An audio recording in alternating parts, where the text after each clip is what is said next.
There's a ton of fun to be had going down the rabbit hole, researching all the information on a subject that speaks to you. That excitement of finding something you didn't know or seen before. Clicking links to Tumblr pages to find interviews you missed. Photos that lead to more information about the lyrics. Finding the clues to the mystery. Solving the puzzle. This is exactly how I felt while researching Haikus. The band may be obscure, as there's not a ton of information about them, but their music was soul-wrenching, and has a special place in the screamo, emo violence scene. Let's dive into the story of I Wrote Haikus About Cannibalism in Your Yearbook.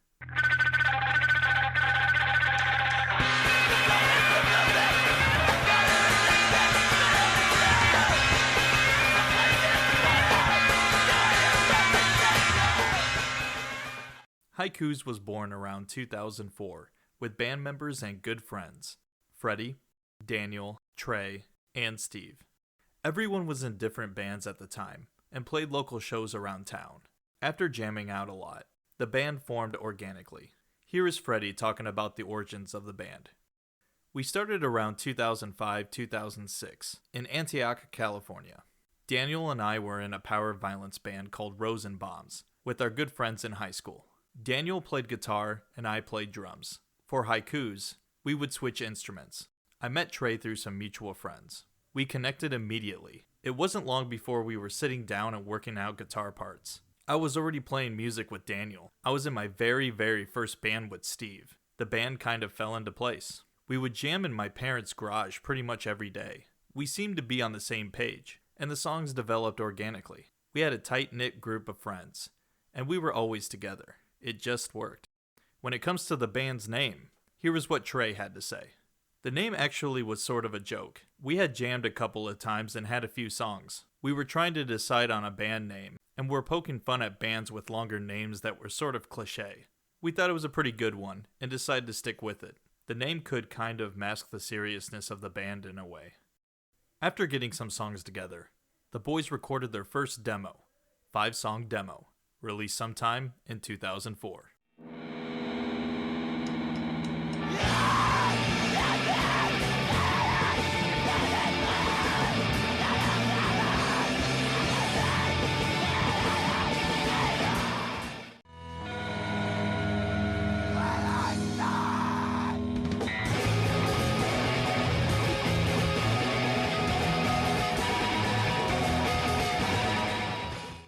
In 2005, there was a rumored 7-inch split with Derry, New Hampshire screamo band She Died Real Pretty. Unfortunately, it was never officially released. You can find it now on YouTube.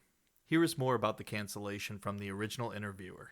A few years back, I was speaking with one of the members, and they shed some light on the rumored 7-inch split that was supposed to happen with I Wrote Haikus About Cannibalism in Your Yearbook. Apparently, both bands had tracks recorded and were ready to move forward with the split, but the label that was going to put it out decided to axe She Died Real Pretty because of their lyrics, which centered around the events of 9/11, were too conservative and disagreed with the label's views. Whether this story is true or not, I am not sure, and there could very well be more to this. Either way, it's a shame that the split never happened, because that would have surely solidified this band's place in screamo history, for whatever it's worth.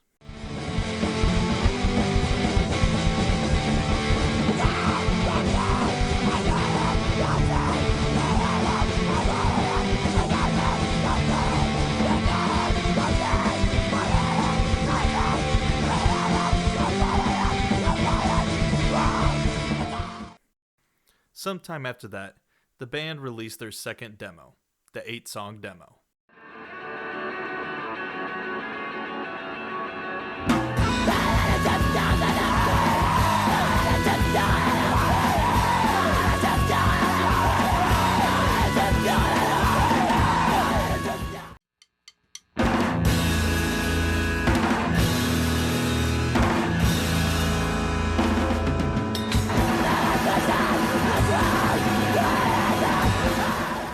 In 2006, the boys played a show with Funeral Diner on August 4th, 2006, at the Orangevale VFW in Orangevale, California. According to Trey in 2011, he said they played around 10 to 15 shows as a band. This means that they were pretty active in their city and surrounding area.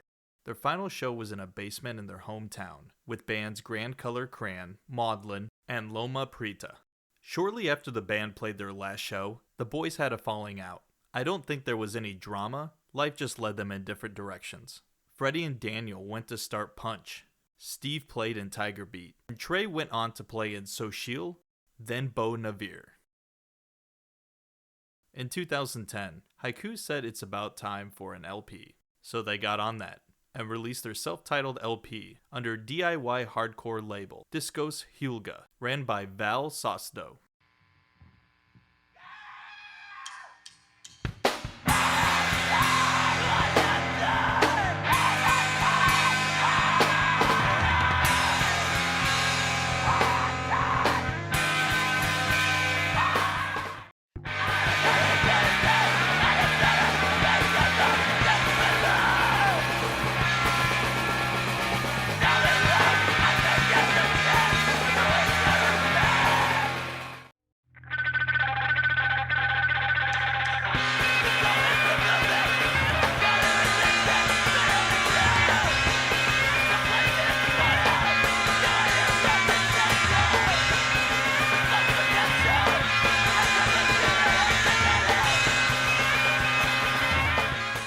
Here's what Freddie had to say about the LP from a 2008 interview.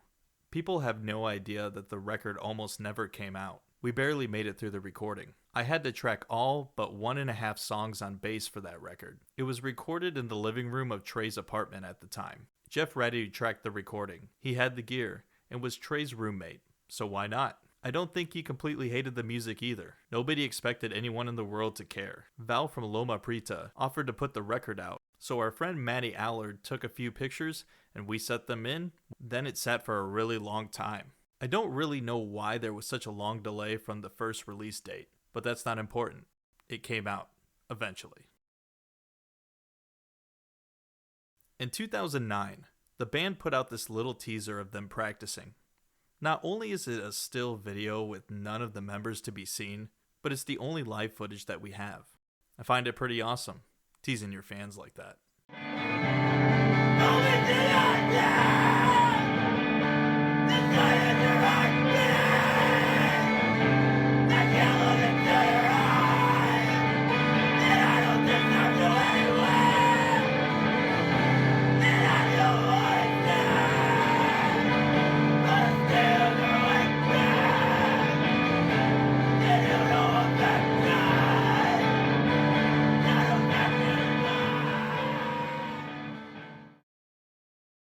In 2020, Zegama Beach Records released their discography on cassette tape. Also in 2020, March 20th to be exact, Haikus was coming out of retirement and playing a reunion/Loma Prieta record release show with Ghost Spirit. It would be Haikus' first show in over a decade. However, due to the world preparing for a global pandemic, it was canceled. Honestly, while listening to the band for the video, I didn't get into them at first. The music seemed too much for me, and I couldn't understand what was going on, what their vision was to be exact. But understanding their musical influences and looking into the lyrics, they deserve much credit for creating such powerful and diverse music. It seemed like their journey as a band was a positive one, and everyone had a good time. This may be a hunch, but I don't think we've seen the last of Haikus, and I'm hoping I'm right. I usually end the video with the lyric quote from the band, but this time, I'm going to end with a quote from the lyric sheet of the LP vinyl about the song Untitled 9.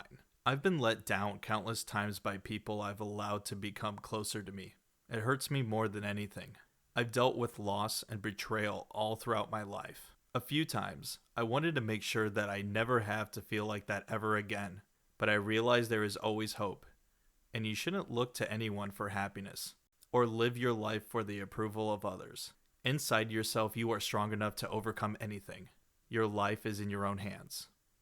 Thank you for watching.